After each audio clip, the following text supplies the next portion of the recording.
I had always wanted Alicia, my stepmom, to touch me. But I know it is wrong to have these feelings. But I couldn't control it. Alicia has been very kind and caring with me. She doesn't see me like her stepdaughter.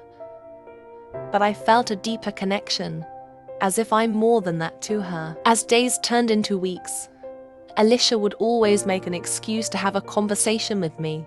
She even takes me out for dinner, movies, and shopping when my dad goes to work. So, most of the time is just me and Alicia. She buys me whatever I ask for. She loves me a lot, and I love her more. Sometimes she would sit very close to me when we were watching TV. I felt so comfortable with her. One evening, when we were watching TV, I wanted to kiss her, but I'm afraid to do so. She noticed me, and she touched my hand gently. I was starting to blush. Then I kissed her on the cheek, but her eyes widened in surprise. I couldn't believe why I did it. I was embarrassed and I ran to my room. My heart was jumping fast, thinking, oh no, what have I done? The next morning, Alicia knocked on my door. Selena, breakfast is ready, she said. It's like nothing happened. So I had breakfast together with my dad and Alicia. When I realized how close my dad and Alicia were, I felt jealous. Alicia noticed me and said, "Hey Alan, you're going to be late," she said. So, my dad quickly finished his breakfast and rushed to his office. Alicia looked at me and smiled. I smiled back at her, thinking we both could be together alone, and weeks turned into months. And I became more attached to Alicia. Most of the time, I preferred Alicia over my dad. My dad was so busy with his work that he hardly noticed what was going on with me and Alicia. What is the worst was that I was judgmental, thinking my dad was a failure. He hardly made enough money and failed to provide more for me. It was Alicia who gave me what I wanted most of the time. One fateful night, my dad embarked on a business trip. Alicia, my stepmom, seized the opportunity. She slipped into my room. I was a girl with emerald eyes who saw the world through innocence. The moon peeked through the blinds as Alicia undressed, her silk gown pulling at her feet. I stirred, confusion etching lines on my face. "Hi," my voice trembled. But Alicia silenced me with a kiss that tasted of deceit and desperation. I felt our bodies entwine, guilt gnawing at my insides. I felt her gentle touch. But would I be punished for this betrayal?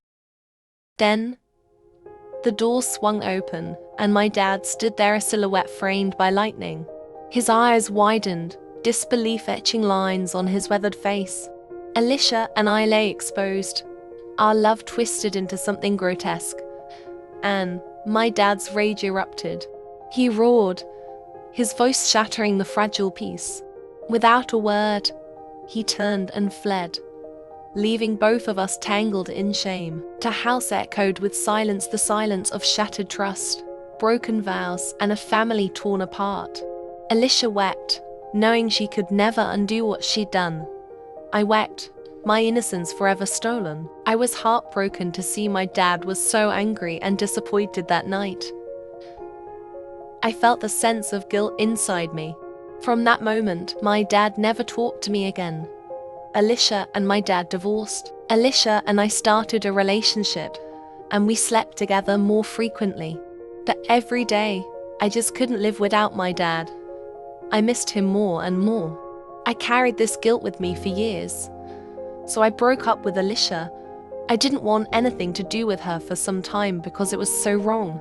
Years later, I became a more confident, clever, and dominant woman. I started up a foundation and helped those in need, especially those who'd been in similar forbidden relationships like me. I learned a valuable lesson. I should have realized long ago that the person who truly matters was my dad. He worked so hard to raise me, but I was blinded by my forbidden desire. One day I visited my dad, but when I saw him, my eyes well up with tears. He was old, and the moment he saw me, he was overjoyed. I thought he hated me and didn't want to see me. My dad said he was afraid to call me, thinking I hated him, but he told me I was the world to him. Hearing this, I hugged my dad gently, and I was so glad. I told him I was just embarrassed and afraid to see him, thinking he would never forgive me, but he said he missed me every day. We hugged and reunited, and my dad told me he had forgiven me a long time ago because I am and will always be his only sweet daughter. That was the most beautiful moment for me and my dad. As for Alicia, we heard that she had left the country and started a new life on her own.